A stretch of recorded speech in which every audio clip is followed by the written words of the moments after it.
Hello children, today in this video we are going to discuss about new chapter, that is basic ecology. About ecosystem and ecology we already have discussed in the first chapter. Just revise it. What is ecology? According to Ernest Haeckel in 1866, ecology, it is the relationship of animals to both their organic and inorganic environment. That means the living organism and the environment, they interact with each other. The living organism, they interact with themselves also and with their environment, and also they are dependent upon each other, and they together constitute an integrated unit which is known as ecological system, or which we say as ecosystem. So we can say that the ecology of a place, it consists of the different species of plants and animals, microorganisms, and their non-living environment also, such as air, water, soil, which is essential for their survival. So ecology, it is the only science that stresses the function and importance of the non-living environment in the study of living organism. So we can say that ecosystem, it is the sum total of living organism, the environment, and the processes in which interaction between and within all parts of the system takes place. So the study of ecology, it can be done from various angles. From functional point of view, this ecosystem, or we can say each ecosystem, it is divided into two parts, or we can say it is divided into two components. First component is autotrophic component, second is heterotrophic components. Autotrophic, auto means self.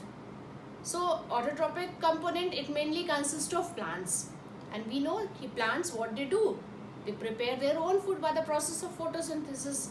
How? They fix the energy of the sun and they manufacture food from simple inorganic compounds. Next is heterotrophs. They are not able to manufacture their own food. So these heterotrophic components, they are mainly animals, bacteria, fungi. What they do, they utilize the food which is being produced and stored by these autotrophs. Now from structural point of view, again this ecosystem, it is divided into two components. Structural point of view, it is divided into abiotic and biotic component. First we will take abiotic. Abiotic factor or abiotic component are the non-living components that are required by the living organism for various types of life processes, which include mainly inorganic compounds, organic compounds, and ecological factors, and so many other things. So the inorganic substances, it include biogenic salts. What are these biogenic salts? These are the dissolved salts which is very important for life, and they are important as limiting factors in soil and water. For example, nitrogen and phosphorus salts, they are of major importance. Macronutrients, these are the elements which are required in very large quantities. For example, hydrogen, carbon, oxygen, nitrogen, okay. And micronutrient, they include elements like copper, magnesium, zinc, etc. So they are also very important for the growth and survival and propagation of living organism, and they also act as limiting factor. So when these are present in very less quantity as compared to the required quantity which we want, what they do, they limit the growth and production, and when these nutrients, they are present in excess amount, what they do? They damages the plant. Okay. So organic substances like these fats, carbohydrates and their derivatives, which are formed by the decomposition of organism and their excreta, are also included in the abiotic component.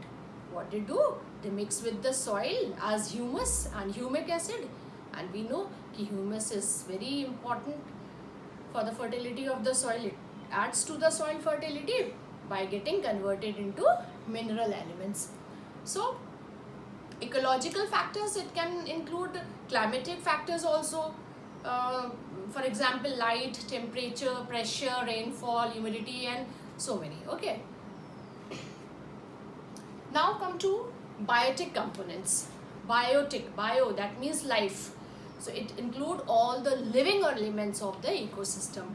Each biotic component community, it comprises of producers, consumers and decomposers. Okay, producers are the green plants which synthesize their own food with the process of photosynthesis. Consumers are those living organisms that cannot produce their own food. They had to depend on producers for the food. Again, these producers, they are divided into primary, secondary and tertiary consumers. Then comes decomposers, or we say as saprophytes. So these decomposers or saprophytes are those microorganisms, for example, we can say bacteria, fungi, protozoa. What they do? They decompose the dead plants and animals and then break them into simpler compounds. So biotic component, that means a living component of the ecosystem. Each biotic component, it is again divided into producers, consumers and decomposers. Producers are those which can prepare their own food. Consumers, they have to depend on producers for their food. And again, these consumers, they are divided into primary, secondary and tertiary consumers. Then last one is decomposers. We can say it also saprophytes. Saprophyte, these are microorganisms which are mostly bacteria and fungi. And what they do? They decompose the dead plants and animals and break them into simpler compounds. Now, core functioning, or we can say core functions of the ecosystem. So here what happened? First of all, we will take production. Production of what? In the process of food manufacturing, the conversion of solar energy into chemical or potential energy takes place. Okay, so that is the production. Next is consumption. What is consumption? Transference of that chemical energy which is produced by the plants to the other organism. How it is being transferred to the other organism? By eating and being eaten. Okay, now the last one is decomposition. Decomposition, again breaking down of organic matter, then it get recycled and it releases nutrient and energy in the form of heat. So these are the core functions of the ecosystem. Now the functional aspect of ecosystem is energy flow and cycle of nutrients. Energy flow, we know these plants, what they do, they obtain the energy from the sun and then they convert it into chemical energy or potential energy when they are manufacturing the food, that is through the process of photosynthesis. So now that energy, it is passed to the next level, that is to the consumers and lastly to the decomposers. So we can see the flow of energy, it is one way. That means we can say the flow of energy is unidirectional, as it cannot retrace its path back. That means it can't come back. Okay, so the solar energy, once it gets trapped by the chlorophyll, it cannot come back. It cannot retrace its path back to the sun. So similarly, the energy which is being passed on to the consumers and the decomposers also cannot come back, also cannot retrace their path back. So we can say solar energy, plant, what they do, they convert the solar energy into chemical energy, then it is being these producers, what they do, they prepare their food with the help of that solar energy. Then heterotrophs, what they do, they consume those green plants. So in that way energy get flows. Okay, now the next part is cycle of nutrients. Cycle of nutrient, that means the cyclic flow of the nutrients. Cyclic flow between non-living environment and living organism. It is also a non-living environment, that means between soil, air and water. Living organism, we all, plant and all. So this is known as biogeochemical cycle. That means the flow of cycle of nutrients between non-living environment as well as between living organisms.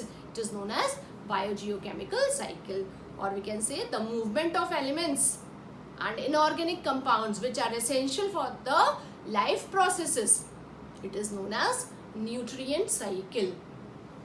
And for example, we can say there are so many important or major nutrients. First is carbon, oxygen, hydrogen and nitrogen. So these are nutrient cycle. These nutrients, what to do, they cycle again and again between the living and non-living components of the ecosystem. Such as the roots of the plant, what they do, they absorb nutrient from the soil. And the leaves, what they produces food during photosynthesis. Okay, so the animals, what they do, they consume this directly or indirectly. So when the animals and plants die, these consumers or the consumers, they decompose them and they release these nutrients back to the environment. So there are also various type of nutrient cycle: carbon cycle, nitrogen cycle, oxygen and phosphorus cycle.